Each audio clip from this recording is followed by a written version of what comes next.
अस्सलाम वालेकुम स्टूडेंट्स, आज हमारा साइंस का लेक्चर नंबर 5 है, unit number 8 electricity, book page number 68, 69 and 70। आज हम इसकी रीडिंग और एक्सप्लेनेशन करेंगे। Now open your book, this is your book page number 68 and 69। Unit number 8 electricity. Electricity means बिजली या लाइट। आमतौर पर हम इलेक्ट्रिसिटी के लिए लाइट का वर्ड भी यूज़ करते हैं। सबसे पहले मैं आपको बता दूं कि इलेक्ट्रिसिटी है क्या। What is electricity? It is a form of energy. Electricity energy की ही एक किस्म है जिसे हम बहुत सी जगह पर इस्तेमाल करते हैं, जैसे कि इलेक्ट्रिकल मशीनरी में इस्तेमाल करते हैं, अपने घरों में हम इस्तेमाल करते हैं। अगर आप देखें तो हमारे रूम में हम लाइट जो यूज़ करते हैं, ट्यूब लाइट जो होती है वो, फ़ैन, इसके अलावा चार्जर या कोई भी मशीन आप घर में यूज़ कर रहे होते हैं तो वो किससे चलती है? इलेक्ट्रिसिटी से।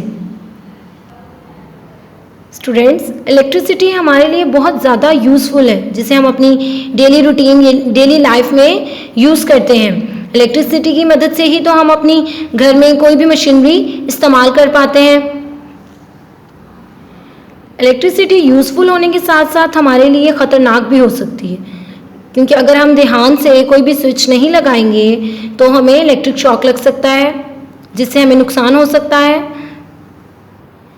इसीलिए इलेक्ट्रिसिटी यूज़ करते हुए हमें बहुत ज़्यादा ध्यान से, एहतियात से काम करना चाहिए।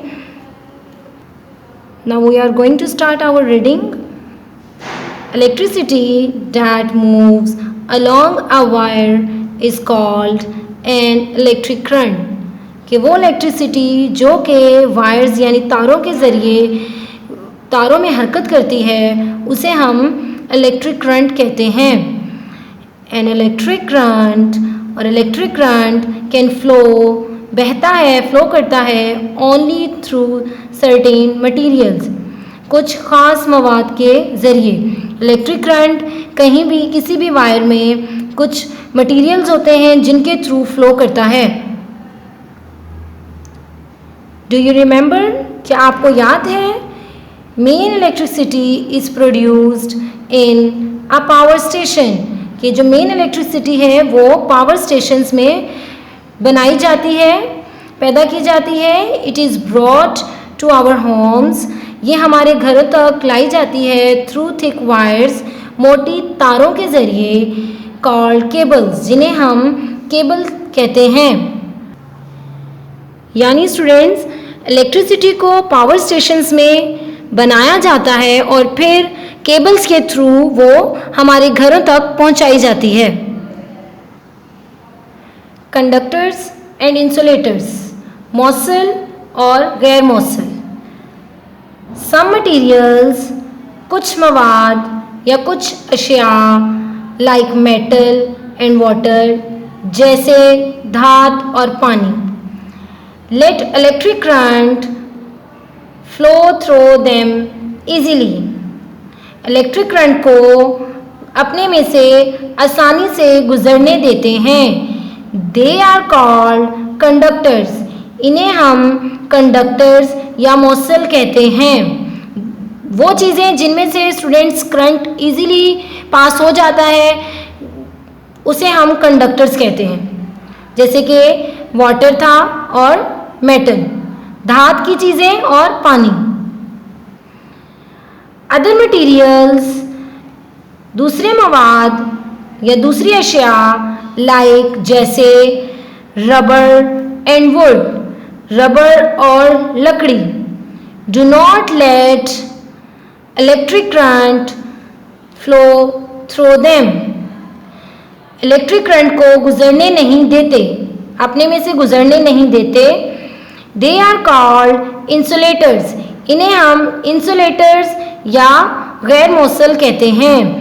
यानी वो अशिया जिनमें से करंट नहीं गुजर सकता, जैसे लकड़ी और रबर या प्लास्टिक, इनको हम इंसुलेटर्स कहते हैं। कुछ चीज़ें ऐसी होती हैं जिनमें से करंट गुजरता है, उन्हें हम कंडक्टर्स कहते हैं, और कुछ मटेरियल ऐसे होते हैं जिनमें से करंट नहीं गुजरता, उन्हें हम इंसुलेटर्स कहते हैं। नीचे आपको डायग्राम शो की गई है जिसमें आपको कंडक्टर और इंसुलेटर के बारे में मज़ीद बताया गया है। आप देखिए आपको एक केबल दी गई है जिसमें आपको यहाँ पर ये ऑरेंज वाला पार्ट, ये हमारे पास कॉपर वायर्स हैं। क्योंकि कॉपर वायर्स मेटल होती हैं इसीलिए ये कंडक्टर्स हैं। इसमें से करंट गुजर जाएगा, पास होगा। लेकिन ये जो ब्लैक है हमारे पास, ये हमारे पास जो उस कॉपर वायर्स को कवर करके रखते हैं, ये रबर है, ये इंसुलेटर है, इसमें से करंट नहीं गुजरता। सर्किट्स, अब हम सर्किट्स के बारे में पढ़ेंगे। द पाथ अलोंग, वो रास्ता, विच इलेक्ट्रिक करंट, जिस पर से इलेक्ट्रिक करंट फ्लोज, गुजरता है या बहता है, इज कॉल्ड अ सर्किट, उसे हम सर्किट कहते हैं। वो रास्ता या वो वे, उसका पाथ जिस पे से इलेक्ट्रिक करंट फ्लो होता है वायर्स में, उन्हें हम सर्किट कहते हैं। अ सिंपल सर्किट, एक सादा सा circuit, can be found in things we use, हम ढूंढ सकते हैं उन अशिया में जिन्हें हम इस्तेमाल करते हैं। सच एज, जैसा कि अ टॉर्च, एक टॉर्च में बैटरी की सूरत में, और सम टॉयज, और कुछ बैटरी वाले टॉयज में सिंपल सर्किट्स यूज होते हैं। बैटरीज और सेल्स को हम इलेक्ट्रिसिटी स्टोर करने के लिए यूज़ करते हैं। इनमें बहुत ही स्मॉल अमाउंट्स की इलेक्ट्रिसिटी सेव होती है, स्टोर होती है, जिन्हें हम यूज़ करते हैं। Now move to the next page, page number 69, flow of current. अब हम करंट के फ्लो के बारे में पढ़ेंगे।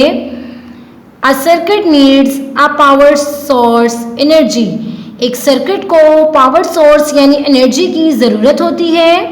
अ battery has chemicals in it, battery में केमिकल्स होते हैं। एंड स्टोर्स केमिकल एनर्जी, जो कि और केमिकल एनर्जी को स्टोर यानी महफूज करते हैं अपने अंदर। व्हेन अ बैटरी, जब एक बैटरी इज़ अ कनेक्ट होती है टू अ बल्ब, एक बल्ब से, बाय टू वायर्स, दो वायर्स के थ्रू, दो तारों के ज़रिए, one at each end of the battery, तो उन दोनों वायर्स की जो एंड होती है वो बैटरी के दोनों साइड से अटैच होती है, कनेक्टेड की जाती है। It will light the bulb, जिसकी वजह से बल्ब ग्लो करता है यानी बल्ब जलता है, बल्ब की लाइट हमें नज़र आने लग जाती है। एन इलेक्ट्रिक करंट, एक इलेक्ट्रिक करंट कैन फ्लो, बह सकता है, फ्लो करता है, फ्रॉम अ बैटरी और सेल, एक बैटरी और सेल में से, यानी इलेक्ट्रिक करंट बैटरी और सेल के ज़रिए बह सकता है। It passes through the wires, ये वायर्स के ज़रिए पास होता है। टू लाइट द बल्ब, किसी भी बल्ब को जलाने के लिए। The wire is called flex, wire को हम फ्लेक्स भी कहते हैं। And is covered with plastic, और ये प्लास्टिक से कवर होती है। बिकॉज, क्योंकि plastic is an insulator, plastic एक इंसुलेटर है, गैर मौसल चीज़ है, अशिया में से है, इसीलिए प्लास्टिक से वायर्स को कवर किया जाता है ताकि हमें इलेक्ट्रिक शॉक ना लग सके। लेट अस सी, अब हम देखते हैं ऑल दैट हैपन्स, कि क्या होता है before a bulb lights up, एक बल्ब के जलने से पहले, इन अ सर्किट, एक सर्किट में। यहाँ आपको डायग्राम में एक सर्किट का पूरा स्ट्रक्चर दिया गया है। यहाँ आपको दो वायर्स यानी वायर्स को फ्लेक्स भी कहते हैं, इसीलिए फ्लेक्स का वर्ड यूज़ हुआ है। इसके अलावा एक बैटरी और एक बल्ब भी दिया गया है। अब आप देखें वायर्स का एक एंड जो है वो बल्ब के साथ कनेक्ट है और जो अदर एंड है हमारा वो सेल के साथ कनेक्टेड है। जब ये वायर्स का सेल के साथ कनेक्शन हुआ और सेल ने वायर्स में से करंट को फ्लो करना स्टार्ट किया तो हमारा बल्ब ग्लो हुआ यानी बल्ब जलना शुरू हो गया। Point number 1, The electric current flows out of the battery. Electric current battery से फ्लो हुआ थ्रू द वायर के ज़रिए। आपने डायग्राम में देखा इन वायर्स के ज़रिए बैटरी में जो इलेक्ट्रिक करंट था वो फ्लो करता हुआ बल्ब तक गया। Point 2, it then goes through the filament the tiny wire in the bulb.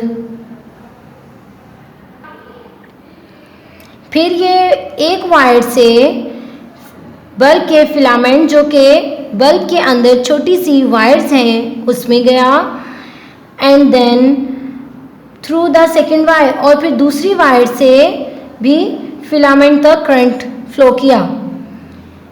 Point 3, it goes back into the battery. फिर बैटरी तक वापस आया।